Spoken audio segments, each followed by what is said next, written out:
Alrighty, so we are on Gon's account, of course, because we have to do the big whale showcase for the new Arthur. He has hit 18 million box CC, you can see. Absolutely insane. Just wacky. He does have his Arthur and everything. You can see he is already True Awakened. We do have him 6/6. We do have all of his costumes and everything, so you don't have to worry about us missing even a single CC, I would imagine. Does he have 15? All 15% gear. You can't beat that. Which then again, we're going to be playing ungeared first. Probably just ungeared. I don't know. We may do another geared video on his account as well, just because we can. But this is the team that he actually has set up. He's already in Champ 1, so there's some potential for bots, of course. But I kind of just want to use this setup. I'm kind of interested to see how this works. And because this is what he's been using, I'm curious to see how it kind of looks. Because he's not using LR Escanor, which lets him use whoever backliner he really wants to, which he's opting for Zeldris here. He's got the green Sario link for extra debuffs. Of course, Bond's going to put on a lot of debuffs. I think it could be kind of cool. I haven't used Yuri with her yet, or with Arthur yet, and I got a couple of comments saying that people wanted to see it anyway. So 2 birds, 1 stone could be kind of interesting. He's at 264k. I noticed that today, whenever I used the LR Escanor, Bon, Arthur, and Christmas Roxy in the back team, on my own account, I was at 256k, which is, I think, respectable. I think pretty good. Obviously, nothing compared to this, but I think it's respectable. So, I can actually triple attack here because of the fact that he has, we merged turn 1, so that's actually really good for us. So I'm just going to put the Infect on. I think ideally you would rather save his cards for turn 2, but because we have oh my god. Because we have the instant merge, we get to use all 3 cards instead of merging and then double attacking strat. So it doesn't matter because we pull extra Arthur cards anyway. I almost really want to go for the level 3, but I already got a comment this morning on my no costumes 1/6 showcase that I was playing him wrong. You gotta just spam Arthur cards and stuff like this, and you know, it's understandable. It's literally day 1 of the character coming out, so I'm not that worried about it. But it is what it is. I'm gonna learn to play the character and stuff on my own. I probably should be using Yuri cards a little bit more. Like ideally, you would use Yuri's card first, but why would I worry about lowering their damage dealt when I can absolutely destroy them with basically 1 card? So that's Gon's account for you. This was a bot, of course. We do have the 6/6 ultimate against 1 character. Not going to be incredibly impressive. This is a dissolve, is it not? Or like a... Oh, well, never mind. You patience. It's okay. We'll just throw these out. That should kill. Interested to see the damage on this, even with just 1 character. She's old too, so it's going to be a little inflated. 711. That's not too bad, I guess. I don't know. I think that's still good because he gets a huge all stat increase as well. So we'll hop back in. Also, if you're new to the channel, subscribe. We're going to be messing around with him a lot this week, so if you have any team suggestions or anything that you want to see, we'll either do them on Gon's account if it's a character that I don't have like built out or anything like that. I do luckily have the luxury of being able to use his account, who has basically every single character with like UR gear and their max level and their full super awakened. They're not all true awakened yet, but you know, he has a lot of his characters like completely invested into, which is fantastic. So we do get instant merge again. I think we'll play it a little bit safer this time and go for the Yuri card, just because that's the ideal scenario. I keep getting these really lucky merges, which is good, but it's a little unrealistic. But we'll see how it goes. Doing a ton of damage. I have to say, I think the best part about playing on this account is seeing these awesome Guild Wars outfits. Like, I really love the Bond Guild Wars outfit. It's so good. Bond specifically, I've always really liked when he. I think whenever Purgatory Bond, whenever I first seen his, I think they came out roughly around the Purgatory Bond meta, if I'm not mistaken. And I've just always really liked his. It's just sick. So, in this scenario, I should potentially just be able to use the double AoE here and kill. I'm not completely maxed health or anything because he did infect me here, but I don't think it's going to matter too much. Just in case he lives this, we have a level 3 single target to absolutely wreck him. But yeah, I don't think it's going to matter. We hit damage cap on Demon King, and we almost killed Melee with it anyway, so that is very typical of you, Arthur. Very, very cool. Which, I have to say, I was a little bit, I don't want to say disappointed, because I kind of seen it coming with the fact that, like, when you don't have his costumes and everything, and you have to go second, it definitely shuts him down hard. And I kind of knew that to an extent watching some of the JP content, but I was like, you know, maybe it'll still be okay. Maybe you can still come back and win. And I think that there's going to be some scenarios where you definitely can. But for the most part, like, it really is, like, super, super important for the character. And so I'm glad that I did sort of, like, try to go second a little bit in the first showcase that we did. We just keep getting extra merges. It's actually kind of insane. But I'm glad that we went second, because I did want to test that out. I want to see it for myself. I don't want to just take JP content as, you know, the law. You know, I like to see it firsthand. I like to get my hands on it and experience it. But yeah, definitely not going to be a character that a lot of people can get, like, great use out of, as far as, like, you know, if you're free to play. If you don't have LR Escanor for one, or I got a comment today saying, like, hey, I don't have Bon, who can I replace with Bon? And I mean, you can use Yuri, you can use the blue Roxy, but realistically, running Arthur, Bon, LR Escanor, and Christmas Roxy in the back is probably going to net you the most CC that you could get out of the human team, if I had to guess. I mean, Yuri does have good CC, don't get me wrong. But I think that you'd still be better off using that team because of Roxy in the back actually having really good stats and stuff. But it's just it's kind of a weird one. Like, you kind of have to have this pretty specific team, and they all need to be really invested into, which is not going to be what a lot of, you know, like, a lot of players are not going to have that. Which means that you're more than likely just better off using, like, the Meliodas team or something, because you don't necessarily have to have that team, like, super invested into. You can go second and win with Melee, I would say, more consistently than Arthur. Like, obviously, you still want to go first, and if you can get the triple AoE off with Melee, you're probably going to be, you know, golden. You're going to be good to go.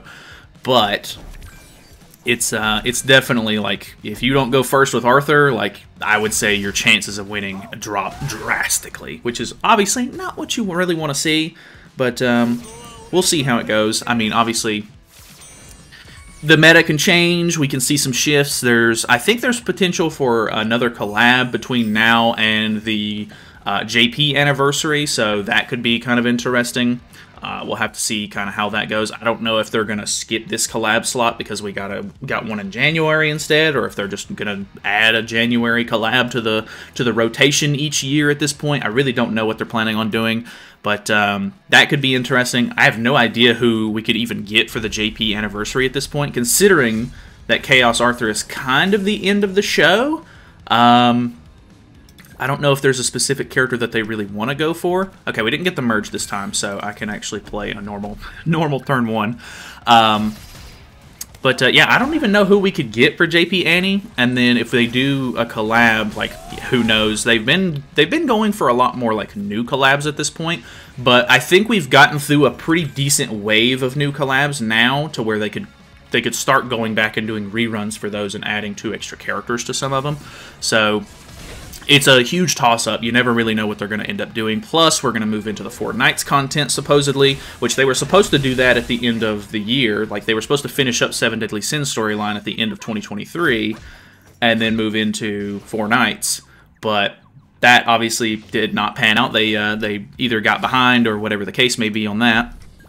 But it's I don't know. It's going to be a weird time for the game this year, I think, because we're, like, in this weird period where the story's ending, and there could be new stuff. We could get the movie content. We still don't have Cursed by Light, which was the second movie that came out for the for the show, for the series.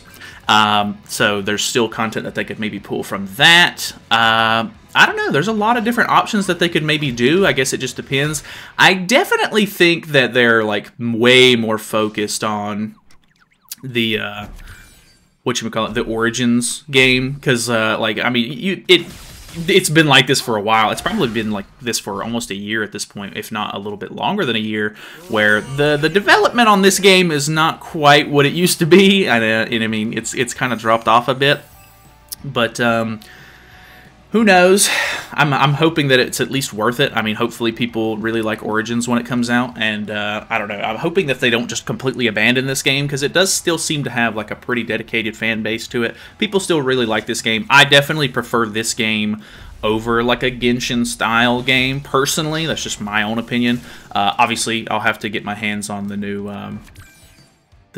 Origins game and see if I like it first before I count it out or anything, but I don't have like the highest hopes for me enjoying it as maybe some other people do, because people really like Genshin and stuff. So I mean, if you're already a fan of the Seven Deadly Sins story and like, you know, series, and you already like the gameplay of Genshin Impact, then it's probably just going to be like a match made in heaven. Whereas I'm not like a huge Seven Deadly Sins fan. Like I really enjoyed seasons 1 and 2. Everything after that kind of started going a little bit more wacky, to the point where I was a little bit less interested in it. I still watch the whole thing and I still enjoy it, but it did not really pan out the way that I thought it was going to, and I don't know. It dropped off a little bit for me personally, but that's just personal opinion, of course. In this scenario, I probably go for... I think we can kill him no problem, actually. The question is there going to be a merge on Bond? So I think I'm going to throw the Bond card out just to try and get his ultimate at the very least. No merge. No merge. Great. Okay, went for Merlin, which no crits there, unfortunately. Bond is still in that weird, which I guess I'm marked, so it's not even like a fair comparison. I was going to say Bond is in that weird spot where he's like right on the cusp of being able to crit, but most of the time he doesn't without his combo, so that is a bit unfortunate. Which I guess it would be kind of OP if he could crit all the time, because of the fact that, you know, his single target, like the snipe card, is like so strong. Like it'd be a little heavy in my opinion, but I don't know. I'm interested to see how the game sort of pans out in the next couple of months for sure. Which, I mean, this is the 4-year global anniversary. We're getting the 4.5-year JP anniversary in a couple of months.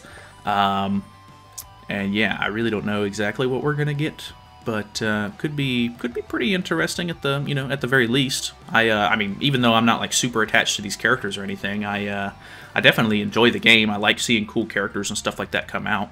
So I don't know. Let me. I guess we'll throw a couple more in because this went really fast. Obviously, I think every single one of these so far has been a bot. Unfortunate. I apologize for that, but it's, for one, it's the middle of the day. It's 12 p.m. It's we're also in Champ 1. It's a work day. It's Tuesday, so odds were not going to be great. But I don't think it's going to make that much of a difference, to be honest. Anyway, like obviously going against a real player would be ideal, but with Gon's account, it's kind of hard to lose sometimes. Like as long as you play correctly.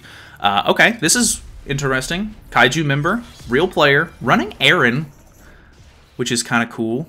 We get the turn 1 here. I think we kill Aaron off just so we can get a character off the board. Oh, I forgot I had to merge and then attack. I shouldn't have done this. I should have comboed on Aaron. Okay, well, see, that's the problem. Like that, by far, my biggest issue with this Arthur is the fact that he's so CC based. Like the fact that I don't even get to play that match out because I went first. And he's like, okay, I went second, I lose. Like, that is incredibly unfortunate. I think there needs to be something that they can add. Like, maybe if they added, like a character who, if you go second, you gain ultimate move gauge or something like that per skill use or something. That way he can still have a chance to go second. Obviously, that might be kind of broken, because then you could just, like, ult rush and stuff like that while still going second, which is not ideal. But maybe if they lock him down to, like, being, like, incredibly specific, where he's like, oh, has to be on the human team, has to have these parameters, whatever. So that way he's, like, a pure Arthur support or something like that. I really don't know what they could do. I'm almost kind of surprised. Well, I guess it's because it starts at the beginning of the match. Like if you go second, you gain 1 ultimate move gauge orb per character because of the fact that you're going second. But that doesn't attribute to Arthur's ultimate or his passive, because obviously you're not gaining those ult gauge through like skill use or anything like that. So it's kind of weird. I'm not a big fan of the whole like having to go first thing. I love teams that have good going second potential because I think it's healthy for the game. Going first as a must is very whale heavy, and I'm not a fan of whale heavy mechanics like that. So I guess it is what it is. We're gonna call it right here. I think I'm gonna do another, like a second video in geared PvP. We'll just see how well he does.